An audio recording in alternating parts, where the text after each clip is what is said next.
Washington, Reuters. Satellite images indicate North Korea has begun dismantling key facilities at a site used to develop engines for ballistic missiles, in a first step toward fulfilling a pledge made to U.S.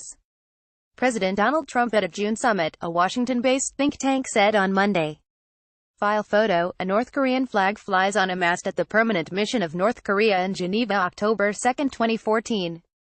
Reuters. Dennis Balabos. File photo: July 20. Images showed work at the Sohae satellite launching station to dismantle a building used to assemble space launch vehicles and a nearby rocket engine test stand used to develop liquid fuel engines for ballistic missiles and space launch vehicles, the 38 North think tank said.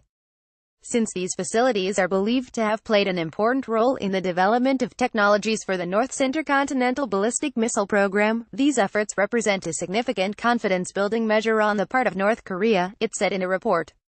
Trump told a news conference after his unprecedented June 12 summit with North Korean leader Kim Jong-un that Kim had promised that a major missile engine testing site would be destroyed very soon. Trump did not identify the site, but a U.S. official subsequently told Reuters that it was Sohae. The 38 North report comes amid growing questions about North Korea's willingness to live up to the commitments Kim made at the summit, particularly to work towards denuclearization. Officials have repeatedly said North Korea has committed to giving up a nuclear weapons program that now threatens the United States, but Pyongyang has offered no details as to how it might go about this. Jenny Town, managing editor of 38 North, which is based at Washington's Stimson Center, said the work at Sohae could be an important move to keep negotiations going. This could, and that's a big could, mean that North Korea is also willing to forego satellite launches for the time being as well as nuclear and missile tests. This distinction has derailed diplomacy in the past, she said. On Friday, senior U.S. officials called on Kim to act on his promise to give up his nuclear weapons and said the world, including China and Russia, must continue to enforce sanctions on Pyongyang until he does so.